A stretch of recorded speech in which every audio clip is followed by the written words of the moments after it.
Welcome to Tampa, Raymond James Stadium, and while it is indeed home to the 2021 Super Bowl champion Buccaneers, it is also the home field for the USF Bulls and the clash that we have in store today.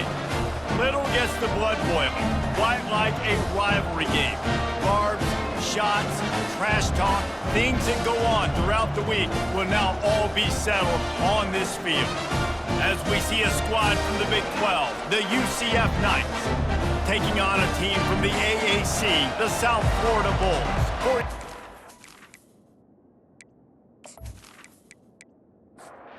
The Knights will get us started with the opening kickoff.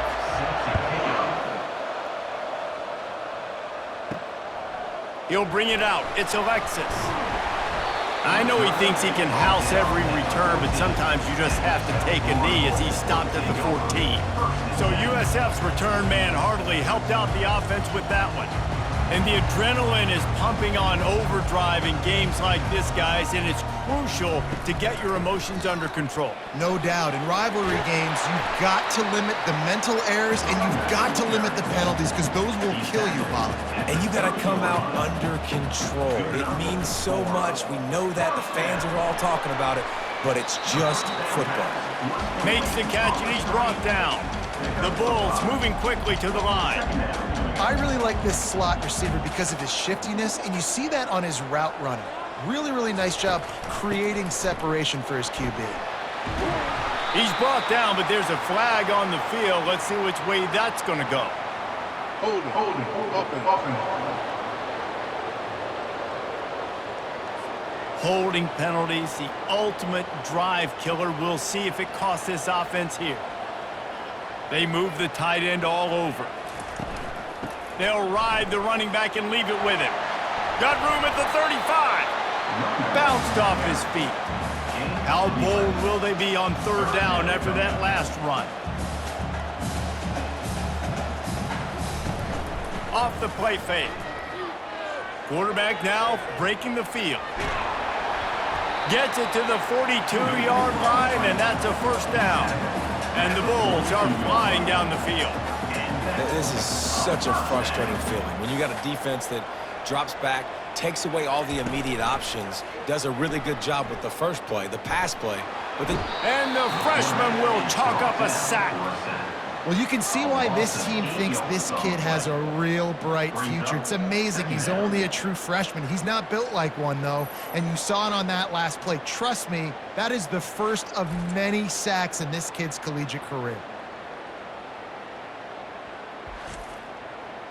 A big play for the defense with the first down sack. Now, advantage D as the offense comes up on second down.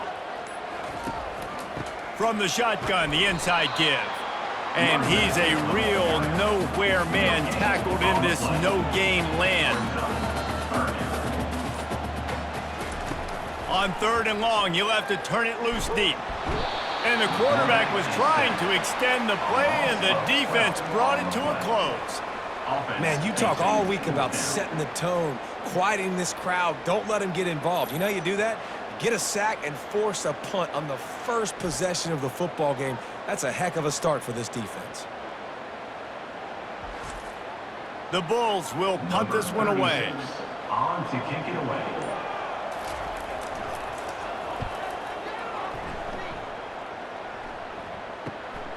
Makes a move. Working his way on the return up to the 40-yard line before he stopped. So the UCF Knights offense will go to work for the first time.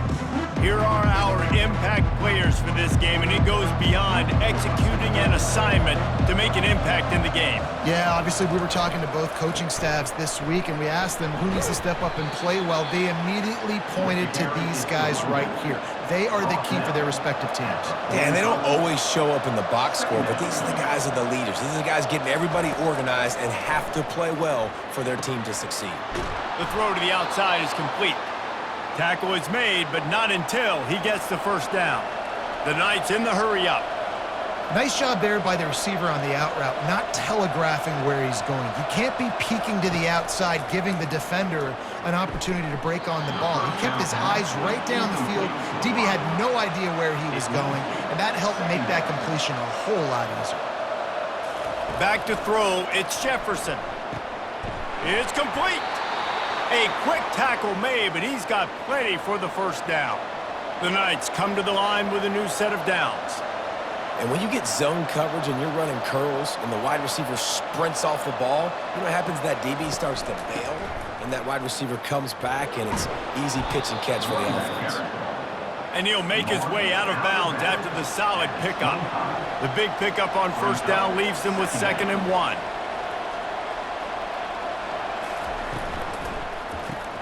Grabbed behind the line, it's Hudson. Oh my, circle. Spinderella. Put him in the spin cycle and picked up the first down. That's the end of the Defense has dominated the early part of this game, and the stats point that out emphatically.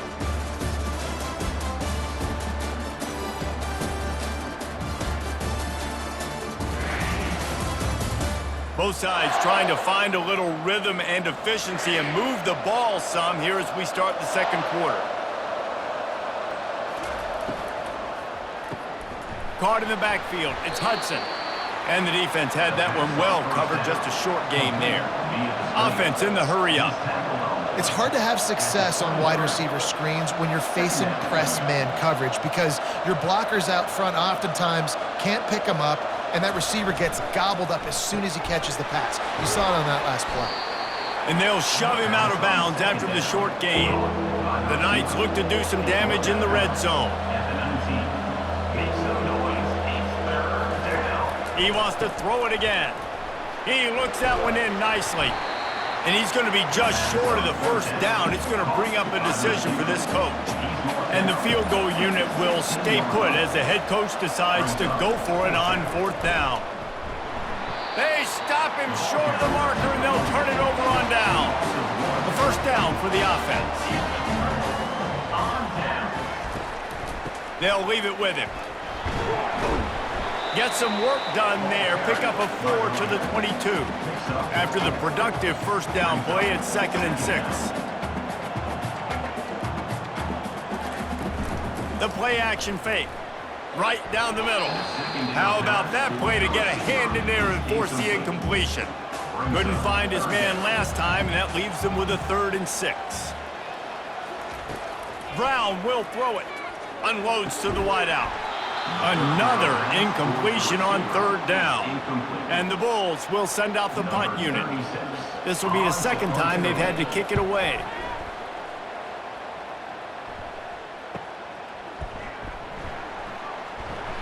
And the returner will be dragged down. UCF has it once again. What do you think about that? You could probably question the decision to pass on a field goal last time, and they came up empty on that previous drive, Jesse.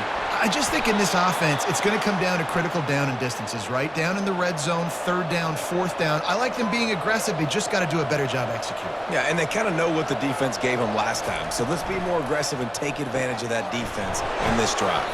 And a good job of coverage by that defense, just a short pickup. The Knights are in the hurry-up. They have relished this tight victory since the last time these two got together, Pollard. Yeah, it's just winning is beautiful. And when you beat your rival and you get those bragging rights, Palmer, it is a glorious thing for a whole year and sometimes longer. Well, that's the best thing about rivalry games like this. For the winning team, whoever pulls this one out here today, their fans are going to be bragging about this one for a long time.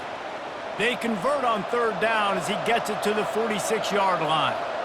There's an example of the offense taking advantage of all the attention the defense is giving this outstanding running back. Remember, he's one of the best in the game. They're expecting him to get the football. So the quarterback says, you know what? I'll just keep it. No one's keying on me. I'm going to get upfield and find an explosive play. They've got it 1st and 10 from the 25. You know, oftentimes these slot receivers, they're not the biggest guys in the world, but they're really good at finding the open spaces in the middle of the field. And you saw that guy attack the defense in the perfect spot, making life easy for his QB. He wants to throw. Fires to the wideout. And that incomplete pass caused by the big hit on 1st down, 2nd down coming. And here comes play number 6 of the drive. Misfired on the last play. They'll go back to the air. Just too much heat that time, and they knock him down at the 31. This offense is going to have to come up with a plan to block this guy. He is an absolute monster, and he showed you all his tools on that sack.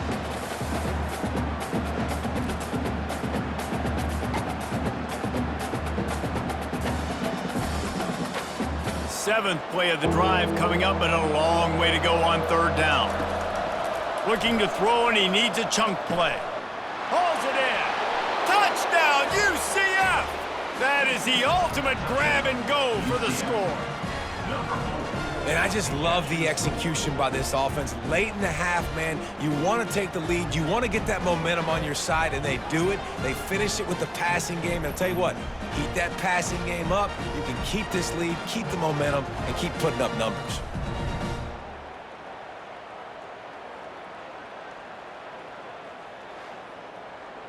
They'll try to add another to their lead.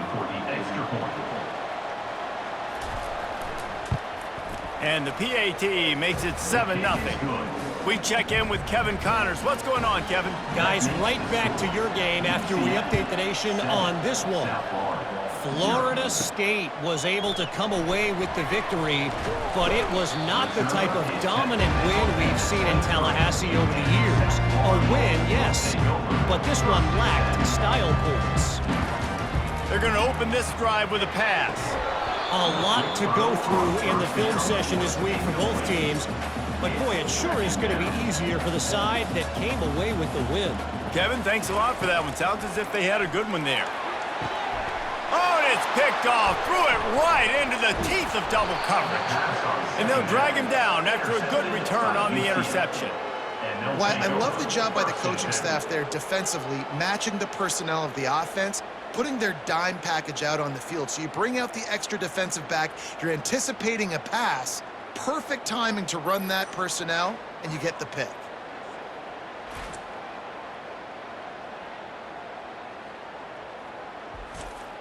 The UCF offense back on the field, ready to go to work. Jesse looking to take it down the field for back-to-back touchdowns. I think it's really important for them moving forward, too, to have a lot of balance, right? You want to be able to keep this defense guessing, Pollock. Yeah, and you got me searching for answers after that last drive. You stack another drive on top of this, their defense's heads are going to be spinning all over the place. He's got it. Defense makes a stop, but the chains move, and it's 1st and goal from the 8. I like the running back there on the route and the patience he showed, really setting it up. He got to the defender, he was able to put his foot in the ground, get some separation, catch it, and turn upfield for the first. The Knights trying to pay off the threat on 1st and goal. And this will be incomplete. A big hit there forces 2nd down. Couldn't make the connection last time. Let's see if they throw it again. To the air, it's Jefferson. Fires into the end zone. And it's caught! Touchdown, Knights! Well, this offense is top 10 in the country in points per game because they've got a lot of speed and they've got home run hitters. They score fast. They don't need 10 plays to go down the field. You saw it right there. They've recruited well. They've got playmakers. They're going to be a problem for defenses all year long.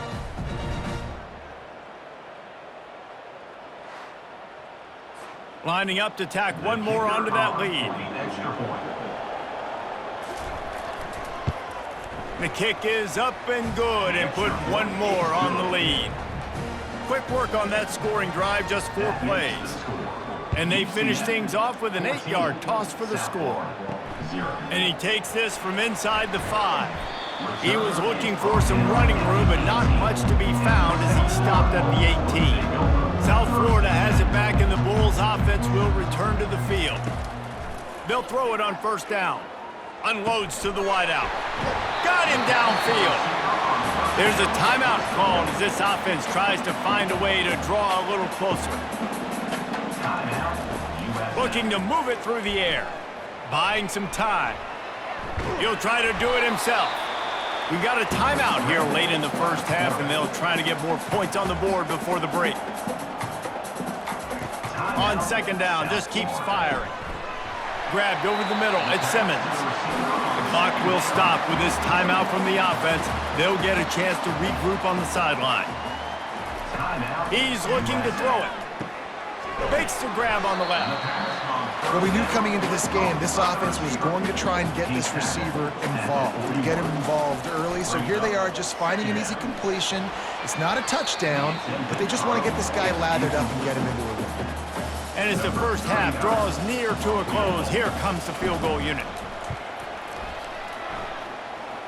And it's good from 58 yards out. UCF 14, South Florida 3.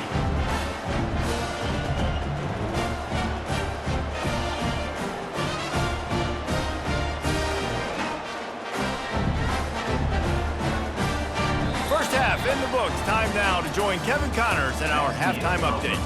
Fellas, what an environment there today. All the animosity and flat-out hatred that comes with a good old-fashioned rivalry game on display in that first half. And we have to start this halftime breakdown by addressing the play of this elite wide receiver.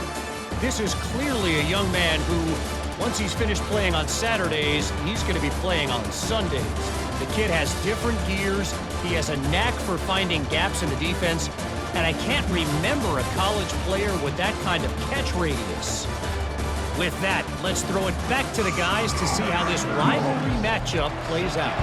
The Knights will kick it off to start the second half. Here he comes from inside his own 5. Really disciplined job by the coverage unit to get down there and make the stop at the 19. Now the UCF offense ready to go back to work. Pulled and finds his man on the left. And he'll run across the sidelines after the good gain. The Knights racing to the line in the hurry-up. The give to the back. Breaks the tackle. He maybe gets a yard. They'll mark him at the 29. You got to think they'll try to muscle their way forward on 3rd and short from the 29. Tackled, but he has a first down. The Knights come to the line with a fresh set of downs. To the ground with the back. Smashes through. Didn't get much done on that run. He'll fight his way out and maybe pick up a yard. Sometimes you wonder if rivals really don't like each other.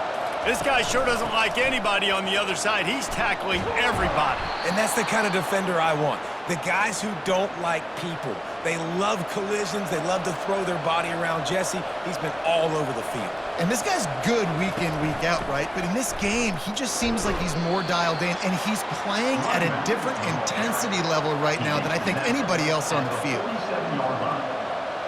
Second down.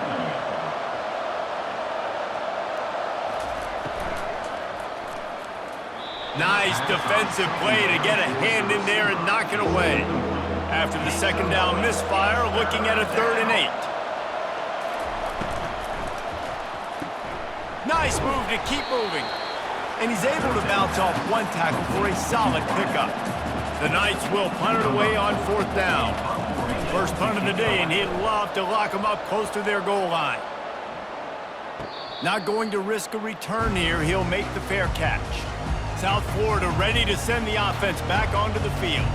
Man, how comforting is it to know that even if your offense stalls out a little, Jesse, that field goal kicker can knock it in from a long way out.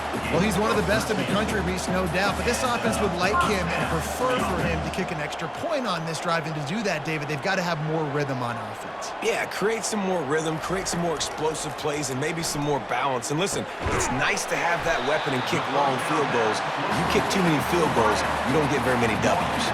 They'll line up right at the 48-yard line on 1st and 10. The give to the running back from the shotgun. Able to pick his way forward for a decent gain before the defense gets him down. Halfway there on 1st down, it's 2nd and 5.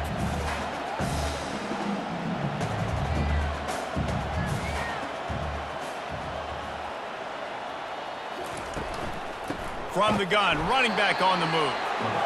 1-step wrap, 2-step squeeze. This junior knows how to get him on the ground. Brown wants to pass. quickly complete. Finally run out of bounds, but he has this offense rolling with a first down. The Bulls headed quickly to the line. Here's a quick throw out to the left. They make the stop, but there is a flag on the field. We'll see what that's all about.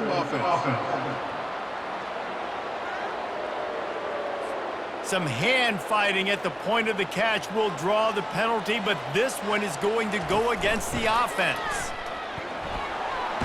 Sweet cut there. He's brought down, but there's a flag on the field. Let's see what the call is. Holding.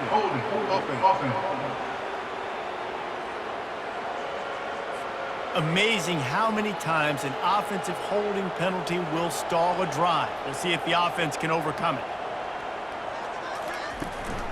They go to the ground. Discards a man. They bring him down, but a solid pickup to put them in position to pick up a first down. As they get set to snap it, just about to reach the end of the quarter. From the gun, the running back has it. And they'll bring him down after a short pickup. That's the end of the quarter, and UCF has the lead. They've done the work to build a nice cushion. Now to bring it home as we check out the stats after 3 quarters.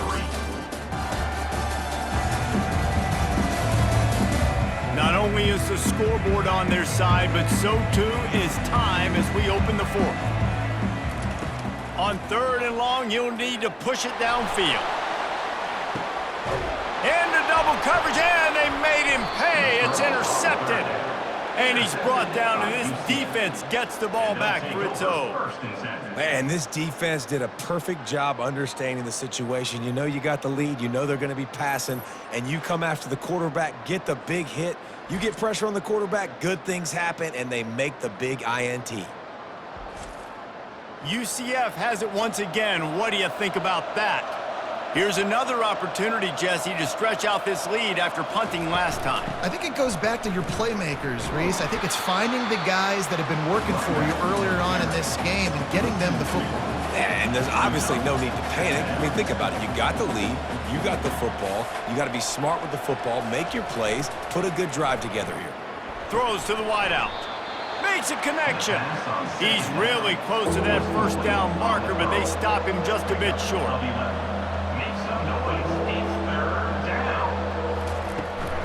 They'll try to run for it. Gets the job done on 3rd down as he gets it to the 25 before he's brought down. The Knights will snap it on 1st and 10. It's a point in the game, I think, as a coaching staff where you really challenge your offensive line to go win the football game, right? We've got to lead late. We're going to run the football. And the defense and everybody in the stadium knows that's what's going to happen. Can we run the ball down their throats and impose our will? That's what this offense right now is trying to do. And he'll get it up to the 38. It'll be a first down. The Knights are on the move. They'll keep it on the ground, trying to milk the clock. At this point of the game, the offense has the lead. The offensive coordinator knows they want to keep running the football. So he's going back, he's looking at his playlist, and he's saying, which runs work the best for me in this game? What can I lean on right here to make sure we win this one?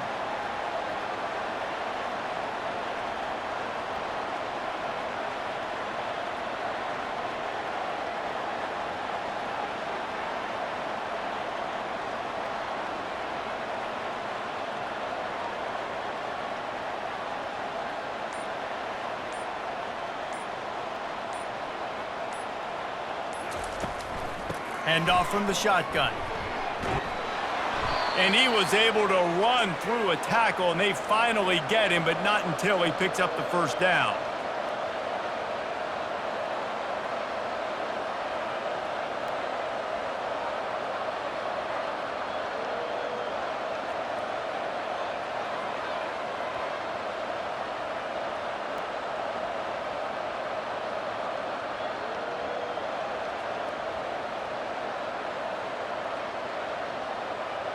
We've reached a 2-minute warning, and this offense will be quite content just to drain the rest of the time away.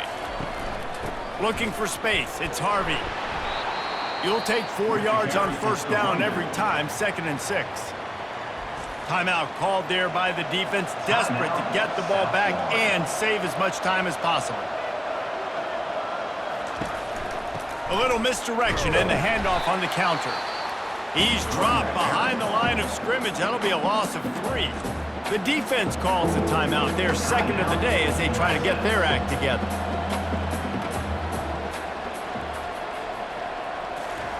Third and long, and he'll try to throw for it. Caught near the sticks. It's Harvey. Ripped off a huge chunk play on that one as he gets the first down before he steps out of bounds. Man, if I'm a defense, I got to find a way to get some more pressure on the quarterback or disrupt their timing and their rhythm. I can't give them these big chunk plays through the air. I got to be maybe a little bit more aggressive or do something a little bit different. And that big gainer on the last one has them threatening from inside the 10. A first down run on the doorstep. He works his way ever closer all the way down to the 1-yard line. Defense uses a timeout quickly, trying to get that ball back and preserve time for their offense. They're going to give him another chance on 2nd and goal. Touchdown, UCF! And they take it in for 6 more points. They push the lead out here in the 4th quarter and close to getting back on track and going 2-1. These guys looking to put the finishing touches on this game with that score. Yeah, I think you feel confident that ends it, right? Late in the game, it would take a miracle for the defense to get back in it. That miracle is no longer coming now. And now with the extra point, they're up by 18 here in the 4th. Let's go to the studio now and check in with Kevin Connors. Kevin, what do you got? A bit of an under-the-radar game this week, guys, but take a look at this. TCU is currently trailing, but if this young star leads a comeback today, he could join former Heisman winner Davey O'Brien among the legends to wear that uniform. They're trailing by 10 to Alabama. Fires to the wideout.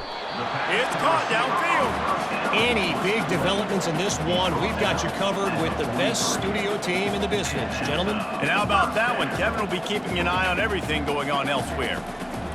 Brown will throw it. Pressure coming. And they got him. They'll get him down for the sack. Trying to get everybody set with the clock still running. 2nd down coming up. He's looking for a man on 2nd down. Nothing to do with the football, and he just throws it away. It'll be 3rd down. I'm not positive, but that 1st down marker might be in the next county.